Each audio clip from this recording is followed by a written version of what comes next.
ज्यादा इंपॉर्टेंट है ये आवाम।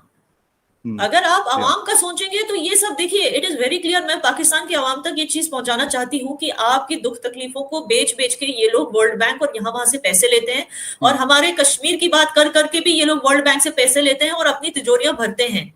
Simple as that. जो आपके लिए भीखे मांगी जाती है अलग अलग इंटरनेशनल प्लेटफॉर्म्स में, वो पैसा आप तक नहीं पहुंचता। ये चीज आप लोगों को शायद पता भी होगी, और मैं उम्मीद करती हूं कि आप खुद ऐसी हुकूमत चुनेंगे जो बार बार ना तो कश्मीर का मुद्दा उठाएगा और ना ही करप्ट होगा, बल्कि अपनी तिजोरी भरने की चक्कर में नहीं होगा, लेकिन इस मकसद से सियासत करेगा कि लोगों की और आवाम की खिदमत हो। ओके अच्छा, यहाँ ना तकरीबन कुछ दिन पहले एक डिप्लोमेट से बात हो रही थी, तो उसने एक बड़ी मुझे वो बात बड़ी अच्छी लगी। मैं यहाँ पे इसलिए आपसे वो पूछ रहा हूँ क्योंकि आप खुद कश्मीर से हैं। उसने कहा कि फखर, डू यू थिंक कि अगर वहाँ की आवाम को, यानी इंडियन साइड के कश्मीर के लोगों को कहा जाए कि भाई आपके पास हिंदुस्तानी पासपोर्ट पे ट्रैवल करते हैं, सारा कुछ उनके पास वहाँ की आइडेंटिटी है, नेशनल आईडी कार्ड उनके पास इंडियन है, कहते हैं कि आप उनको कहेंगे कि भाई हम आपको पाकिस्तानी पासपोर्ट और पाकिस्तानी कार्ड देंगे, तो कहते हैं कि डू यू थिंक कि वो खुशी खुशी ये चीज ले लेंगे? आप, क्योंकि मैं आपसे एज ए सिटीजन पूछ रहा हूँ, एज ए जर्नलिस्ट नहीं पूछ रहा, मतलब अगर आपको ऑफर किया जाता है तो ऐसा होगा? क्योंकि उनकी वो बात मुझे उसमें बड़ा वजन लगा उस बात में कि यार वाकई में, क्योंकि 4 बदतरीन पासपोर्ट्स में से हम चल रहे हैं और पिछले 2-3-4 सालों से हम ये इसमें, पहले भी कोई बहुत हाई नंबर पे नहीं था लेकिन शायद इससे बेहतर था। तो लगता है आपको कि ऐसा कुछ होगा कि वहां की आवाम वही चाहती है जो बिलावल साहब बोलते हैं, या हमारा कोई फॉरेन मिनिस्टर बोलता? एब्सोल्युटली नॉनसेंस कि वो ऐसे क्यों बोलते हैं। It is nonsense. मतलब क्यों कोई इंडियन चाहेगा कि पाकिस्तानी पासपोर्ट पे ट्रैवल करके खुद की बेइज्जती करवाए? इट इज एंड मैं आपको बोल दूं कि ये अगेन ये आवाम का सिचुएशन है, आवाम सफर करती है। हर एयरपोर्ट पे जाके जो उनके साथ अलग से चेकिंग, जो अलग से बर्ताव होता है, बाकी लोग निकल जाते हैं लाइन में, पाकिस्तानी आवाम साइड में खड़ी होती है, उनके साथ अलग चेकिंग की जाती है। ये सब honestly as a neighbouring nation I feel bad for the Pakistani. तो बहुत सारी चीजें। हाँ, एक चीज और वन मोर थिंग, शायद आपको पता होगा, मोदी जी ने इतना एम्पावर करके रखा है एजेंसीज को, जो हमारी सिक्योरिटी एजेंसीज हैं। आपने देखा होगा, शायद आपको पता होगा, एनआईए ने नेपाल में बस्ट किया एक रैकेट। आईएसआई का एक बंदा इंडियन फेक करेंसी नोट्स बना रहा था, कल की बात है, कल की न्यूज है। उसको पकड़ा गया और इनफैक्ट वो वाज ट्राइंग टू एस्केप और उसकी मौत हो गई। उसको बस्ट किया। तो ऐसी बहुत सारी चीजों पे शिकंजा कसा है इंडियन सिक्योरिटी एजेंसीज ने, क्योंकि मोदी जी ने उनको एम्पावर करके रखा है, अनलाइक द प्रीवियस गवर्नमेंट जो उनको एम्पावर नहीं करती थी इन सब चीजों को रोकने के लिए। अभी जो है सिक्योरिटी एजेंसीज इतने अच्छे से काम कर रही है। अब देखिए, अब थोड़ी होता है किसी ताजमहल में, आप देखेंगे ताजमहल होटल में बम्बई के अटैक हो गया, पठानकोट में अटैक हो गया, ये सब थोड़ी होता है। नहीं, लेकिन यार ना, अगर एक चीज हम ये कह दें, ठीक है एजेंसीज पहले भी हुआ करती थी, अब भी है, फौज पहले भी हुआ करती थी, अब भी है, ऐसा नहीं लगता कि अगर पाकिस्तान, मैं ये कह रहा हूं कि अब शायद उस तरीके से इंटरफेरेंस करने की कोशिश नहीं करता फिजिकली?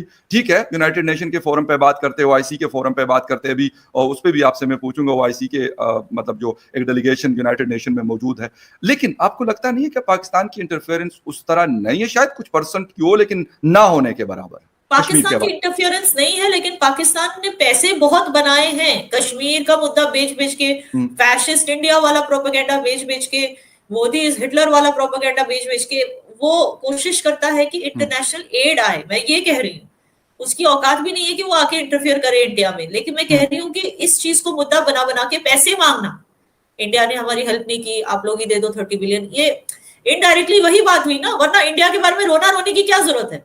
अब अफगानिस्तान में, जब मैं बता रही हूँ, अफगानिस्तान में जब अर्थक्वेक हुआ, चलिए जिन्होंने मदद की उन्होंने की, ठीक है ना, तालिबान ने उनको शुक्रिया अदा। जिन्होंने नहीं की उनके बारे में थोड़ी कुछ बोला तालिबान ने, उन्होंने नहीं की, इसने नहीं की, चाइना ने नहीं की, उसने नहीं की, कुछ बोला क्या? जिसने नहीं की उसने नहीं की, लेकिन जिसने की उसको थैंक यू बोला। तो जब भी कोई, वो एक एग्जांपल है, जब भी किसी कंट्री में एड आता है वो शुक्रिया अदा करते हैं उन कंट्रीज का जिन्होंने एड भेजा। जिन्होंने नहीं भेजा उनका थोड़ी मेंशन करते हैं। नहीं, ये बिल्कुल आपकी बात बिल्कुल सही है, ये बिल्कुल सही है कि आगे ये मतलब ये नहीं होता कि आप किसी को कहेंगे कि आई नहीं आप हमें दे दें, ये बिल्कुल सही है। ये बात मतलब ये है, इसका मतलब ये है, मैं ये बताने की कोशिश करूं कि पाकिस्तान हुकूमत सिर्फ ये एक्सपेक्ट करती है कि हर कोई आए हमें पैसे दे, हर कोई आए हमें, हम कोई ना कोई प्रोपेगेंडा करेंगे जिससे हमें पैसे मिले।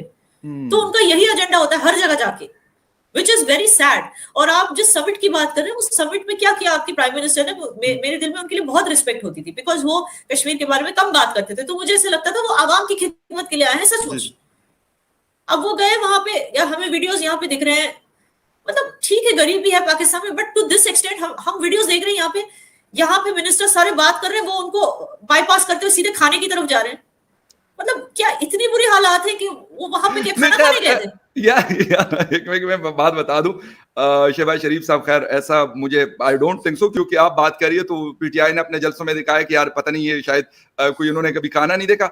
कम से कम उस लेवल तक जो मियां बरादरान हो या जरदारी फैमिली हो, मेरे ख्याल में उनको कोई खाने पीने की कोई खास मुझे नहीं लगता कि उनको कोई कमी हो या इस तरह कुछ चीज हो। खैर एक वो और चीज थी, गालिबन वो कुछ और था जिसको कुछ और लगाया गया। लेकिन हमें मसला है उनकी पॉलिसीज से, और पॉलिसीज ऐसी कि मैं चाहता हूं एज ए पाकिस्तानी कि भाई आप मेरी बात कर लें, कश्मीरियों की बात अगर उस तरफ वाले हैं तो हिंदुस्तान जाने, उनका काम जाने, इस तरफ वाले हैं तो आप जाने, उनका काम जाने। That is the way absolutely.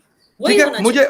मुझे ये फिक्र है इस वक्त कि भाई फ्लड से लोग मतलब लोगों का बहुत ज्यादा नुकसान हुआ केपी में, सिंध में और बलूचिस्तान में। इसके साथ साथ अभी हमें टीटीपी की वजह से बहुत ज्यादा मसाइल है खैबर पख्तूनख्वा में। वहां की कोई बात नहीं हो रही, ना प्राइम मिनिस्टर कोई मतलब नाम ले रहा है, ना हमारे डिफेंस मिनिस्टर कोई नाम ले रहा है। तो मेरे ख्याल में ये चीज है। लेकिन आपको लगता है कि कश्मीर के मुद्दे को बिल्कुल पाकिस्तान मतलब हट कर पीछे हो जाए कि मतलब नहीं जी हम तो वो नहीं करते, हमने 75 ईयर्स के ऊपर बात की, एक नैरेटिव बिल्ड किया और ये सारा कुछ, और अब इसको एकदम से ही मतलब बैकफुट पे जाके कहेंगे नहीं नहीं बस हम कुछ नहीं कर रहे हैं, कश्मीर जाने और कश्मीरी जाने और हिंदुस्तान जाने? उनको ये करना चाहिए। They don't need to announce it कि आज से हम बोलेंगे नहीं कश्मीर के बारे में, बट उनको ये करना चाहिए, बिकॉज उससे ये लगेगा दुनिया को कि they are serious about their own people, they are not interfering and meddling here and there. क्योंकि जो इंटरफियरिंग ऐसी कंट्रीज होती है ना, देखो दुनिया बेवकूफ नहीं है, इनको लगता है ये प्रोपेगेंडा करेंगे लोग, इनको बिलीव थोड़ी करता है कोई, दुनिया बेवकूफ नहीं है। नहीं, बिलावल ने कहा कि यूनाइटेड नेशन भी उस तरह की इंपॉर्टेंस नहीं देता इस मतलब इस इशू को, ये उन्होंने बोला है। हाँ, तो दुनिया बेवकूफ नहीं है दुनिया, लेकिन जो आवाम है उसकी परवाह करती है। अगर आप कोई भी ऑर्गेनाइजेशन देख लीजिए, आवाम की परवाह हर कोई, पाकिस्तान की आवाम की परवाह इवन इंडियंस भी करते हैं। लेकिन जो हुकूमत है और जो उनके ये पपेट्स हैं, जैसे आपने कहा शहबाज शरीफ के बारे में ऐसी वीडियो उन्होंने निकाली, you are right, it is quite insulting. और देखने वालों को यही लगता है कि मतलब क्या है कि प्राइम मिनिस्टर को भी क्या खाने पीने की कमी है, यू नो, ये वाली फीलिंग आती। सो ये जो ये जो कीड़े हैं ना, कीड़े जो पीटीआई के कीड़े हैं जो इस तरह के वीडियोस निकालते हैं, यही वो पीटीआई के कीड़े हैं जो प्रोपेगेंडा करते हैं हर जगह सोशल मीडिया पे, यहाँ वहां ये प्रोपेगेंडा फैलाते हैं। ये कीड़े जो है ना, इनको चुप रहने की जरूरत है और आवाम को बोलना है कि तुम लोग करो चुप, क्योंकि तुम लोगों की वजह से जो है हमारी बदनामी होती है ना, हमारी हर जगह बदनामी होती है। लोग जो पैसे हमारे लिए आते हैं, तुम्हारे जो हुक्मरान है वो अपनी तिजोरियां उससे भरते हैं। आवाम को इस चीज के बारे में सामने आकर और सोच समझ के वोट देना चाहिए। हर बार आप लोग इवेंचुअली उसी को वोट देते हो जो उसी तरह की चोरी करता है।